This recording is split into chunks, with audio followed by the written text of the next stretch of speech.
You've probably heard that FHA loans require a 3.5% down payment. That's true in most cases, but what a lot of people don't realize is that you can actually buy a home with $0 out of pocket even if you're using an FHA loan. In this video, I'll walk you through how to structure an FHA purchase so you don't have to bring any of your own money to the closing table. I'll also talk about the tools that can make that possible, what the guidelines actually say, and what to watch out for. So just to back up a little, FHA stands for the Federal Housing Administration. They don't lend money directly. Instead, they insure the loan, which allows lenders to approve buyers who might not qualify for a conventional loan. It's designed to help buyers with a lower credit score or for people who don't have a big down payment saved up. With FHA, the standard down payment is 3.5% if your credit score is at least 580. If your score is between 500 and 579, you could still qualify, but you'd have to put 10% down, which is usually not what buyers are looking for if they're trying to keep upfront costs low. So for this video, I'm assuming that you're in that 580 or higher range.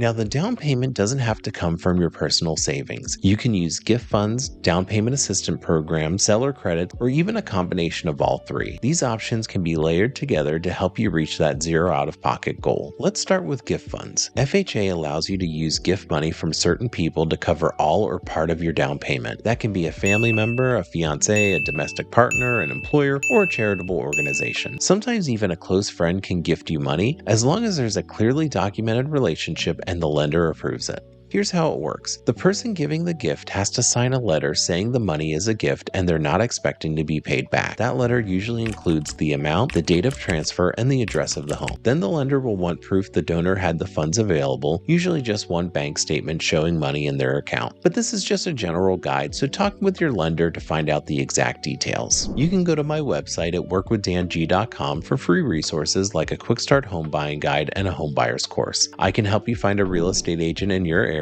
There's more information on my website. I make videos like this every week. Please subscribe if you haven't already. Next up is down payment assistance. A lot of state and local programs are designed to help with this exact situation. Some are grants that don't have to be paid back. Others are second loans that either get forgiven after a certain number of years or that are deferred and repaid only when you sell or refinance. These programs usually have income limits, minimum credit score requirements, and some form of homebuyer education. But if you qualify, they can make a big difference. You can go to HUD.gov or downpaymentresource.com for more information on down payment assistance available in your area. There's also a specific structure you may have heard of called an FHA first and second combo. This is when you pair a regular FHA loan with a second loan that covers the down payment, and in some cases, part or all of your closing costs too. These aren't grants. They're either forgivable loans, meaning they'll disappear after a certain period if you meet the conditions, or they're repayable loans that require a monthly payment. If you go with the forgivable option, the second loan usually comes with no monthly payment and 0% interest. It's typically forgiven after 10 years as long as you've stayed in the home and haven't refinanced. If you choose the repayable version, the second loan will start billing you right away. The interest rate on that second loan is often higher, sometimes 2% above whatever you're getting on the FHA loan. To use these types of programs, you usually need a credit score of at least 600, and some lenders may want to see 660 or higher. These programs usually don't allow you to use a non-occupant co-borrower, so if you have someone that is going to be on the loan but isn't going to live with you, that wouldn't work.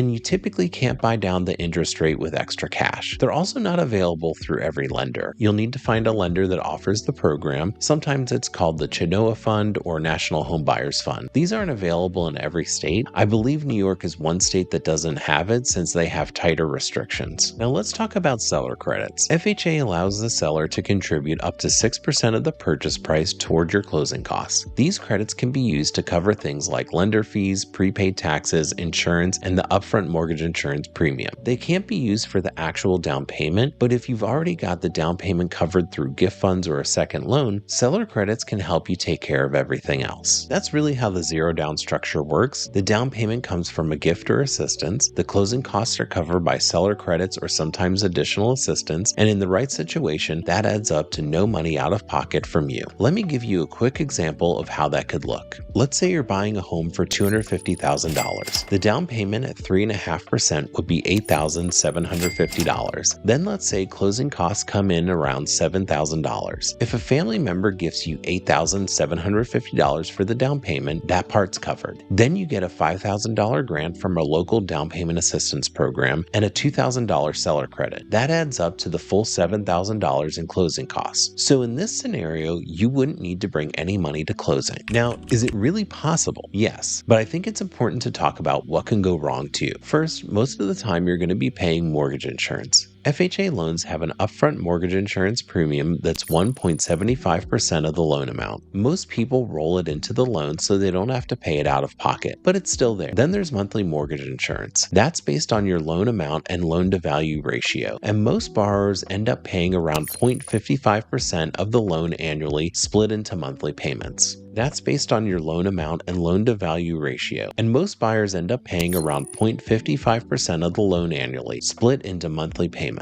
If you put down less than 10% on the home, that monthly mortgage insurance stays on for the life of the loan. The only way to remove it is by refinancing into a conventional loan later on, once you've built enough equity and your credit is in good shape. Refinancing costs money, so even though you can get rid of mortgage insurance down the road, it won't be free. Second, it's a good idea to have some savings even if you're not putting money into the deal. Assistance programs can fall through. Closing costs can change slightly before the final numbers are locked in. And even after closing, things can go wrong. Pipe can burst, your AC can go out. You don't want to be in a situation where you used every last dollar just to close. Also, some down payment assistance programs come with higher interest rates to offset the cost of giving you that money. Sometimes the lender will raise your rate to help cover the second loan or the grant. So you want to make sure you understand what the monthly payment is going to look like and whether that extra cost makes sense in your situation. Seller credits depend on the market too. If the home has multiple offers or it just hit the market, you probably won't get the seller to pay your closing costs. But if the home's been sitting for a while, there may be room to negotiate. So when does this strategy makes sense? It makes sense if you have steady income and manageable debt, but your savings just haven't caught up yet. It makes sense if home prices are rising faster than you can save. It makes sense if you plan to stay in the home for a while and you're willing to refinance later to improve your loan terms. And it especially makes sense if you're able to get help, whether that's family, a local grant program, or a seller willing to work with you. I wouldn't recommend this strategy if you're stretching your budget too far, or if you're relying on assistance that has tough terms or unclear conditions. I also wouldn't recommend it if it means draining your savings just to make the numbers work. In a perfect world, everyone would have 20% down, no mortgage insurance, and the ability to qualify for a conventional loan with the best possible rate. But that's not a reality for most people, especially first-time homebuyers. The truth is, with the right structure, an FHA loan can still help you buy a home with zero down. You just need to understand how the pieces work together, ask the right questions, and work with a lender who knows how to make it happen. Check out this video to learn more about FHA loans. Please like, comment, and subscribe. It motivates me to make more videos.